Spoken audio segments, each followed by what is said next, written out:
Hi friends, ఈరోజు బెండకాయ మజ్జిగ పులుసు అయితే చేసుకోబోతున్నాం. చాలా రుచిగా, అది కూడా పాతకాలపు వంట. ఇది ఆంధ్ర స్పెషల్ అన్నమాట. అది కూడా అమ్మ చూపించబోతున్నారు. చాలా సింపుల్ వేలో మీరు కూడా ట్రై చేయొచ్చు. చాలా చాలా టేస్టీగా ఉంటుంది. ఈ సమ్మర్ లో కూడా చాలా చాలా హెల్దీ కూడా. ఎలానో ప్రాసెస్ అంతా కూడా చూసేయండి.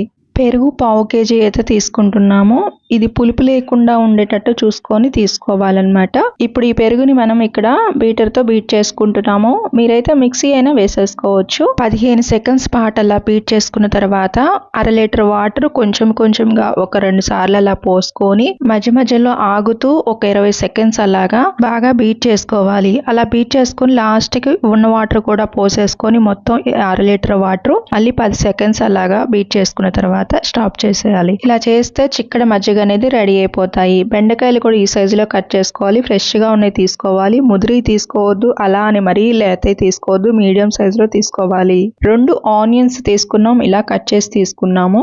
అలానే పచ్చిమిర్చి కూడా 3 సన్నగా ఇలా కట్ చేసి తీసుకున్నాము. ఇప్పుడు ఇక్కడ కారం కూడా 2 స్పూన్లు వేస్తున్నాము. 1 స్పూను ఉప్పు వేస్తున్నాము. జీలకర్ర పౌడర్ 1/2 స్పూన్, 1/2 స్పూన్ పసుపు వేసుకొని ఇప్పుడు దీంట్లోకి మజ్జిగ పోసుకోవాలి. మజ్జిగ కూడా ఇలా చిక్కగా తయారు చేసుకున్న మజ్జిగని ఇలా పోసేసుకొని చేత్తోనే కలిపేసుకోవాలి. ఒక 1 మినిట్ మొత్తం కలిసేంత వరకు కూడా. ఇప్పుడు దీంట్లోకి మనం బియ్యం పిండి 1 స్పూన్ అయితే వేస్తున్నాం. దీనికి బదులు శనగపిండి కూడా వేసుకుంటారు. కాకపోతే ఏంటంటే ఎండాకాలం కదా, ఎక్కువ తిన్నా వేగుటగా అనిపిస్తుంది శనగపిండి వేస్తే. ఇలా బియ్యం పిండి వేసుకుంటే చాలా బాగుంటది అన్నమాట, రుచిగా ఉంటది. చూసారు కదా, ఇప్పుడు మనం దీంట్లోకి మళ్ళీ ఒక 1/2 లీటర్ నీళ్లు పోసుకొని ఒక 2 నిమిషాల పాటు బాగా కలిపేసుకొని డైరెక్ట్ గా పొయ్యి మీద పెట్టుకొని గ్యాస్ హై ఫ్లేమ్ లో పెట్టుకొని 10 నిమిషాల పాటు బాగా గెంటెతో అలా తిప్పుతూ ఉంటే విరగకుండా ఉంటాయన్నమాట. మజ్జిగ అనేది ఇరిగితే టేస్ట్ అనేది ఉండదు కాబట్టి. చూసారు కదా, ఈ ప్రాసెస్ లో మనకి 10 నిమిషాలు అయితే బాగా తిప్పేసుకున్నాము. తర్వాత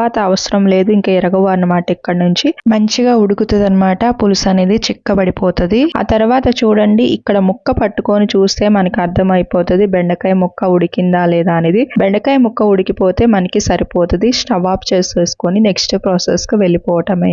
ఇప్పుడు ఇక్కడ ప్యాన్ లోకి ఆయిల్ అయితే వేస్తున్నాం. ఒక 3 స్పూన్ల లాగా వేసేసుకున్న తర్వాత కొంచెం వేడెక్కిన తర్వాత ఇప్పుడు దీంట్లోకి ఆవాలు, జీలకర్ర, ఎండుమిర్చి వేసుకొని కొంచెం చిటపట అనేంత వరకు కూడా వీటిని వేయించుకున్న తర్వాత కరివేపాకు వేసేసుకొని చిటికెడ ఇంగువ, పసుపు 1/2 స్పూన్, మళ్ళీ 1/2 స్పూన్ ఉప్పు అయితే వేస్తున్నాము. ఇలా వేసేసుకొని కొంచెం కలర్ చేంజ్ అయ్యేంత వరకు కూడా, అది కూడా ఎండుమిర్చి అనేది అలా వేగిపోయిన తర్వాత ఇప్పుడు దీంట్లోకి బెండకాయ మజ్జిగ పులుసు అనేది పోసేసుకోవాలి. ఈ పాతకాలపు వంట ఎందుకన్నానంటే మా తాతమ్మ చేసేదన్నమాట. అంటే మా తాతగారు వాళ్ళ అమ్మ అన్నమాట. వాళ్ళది ఆంధ్రానే అన్నమాట మా తాతగారు వాళ్ళది. తర్వాత తెలంగాణ వచ్చారు. మేము పుట్టింది పెరిగింది మొత్తం కూడా తెలంగాణలోనే. కానీ ఆంధ్ర వంటలన్నీ కూడా మా అమ్మకు కూడా వచ్చు. ఎందుకంటే తాతమ్మ అన్ని నేర్పించారు కాబట్టి చాలా చాలా రుచిగా ఉంటాయి. ఇంకా చాలా వెరైటీస్ ఉన్నాయి తాతమ్మ చేసినవి కూడా. అవన్నీ కూడా పాతకాలపు వంటలన్నీ కూడా నేను మీ ముందుకు తీసుకురావడానికి ట్రై చేస్తాను. అప్పటి రోజులే వేరు. అప్పుడు రుచులు కూడా చాలా చాలా బాగుండేవి కదా.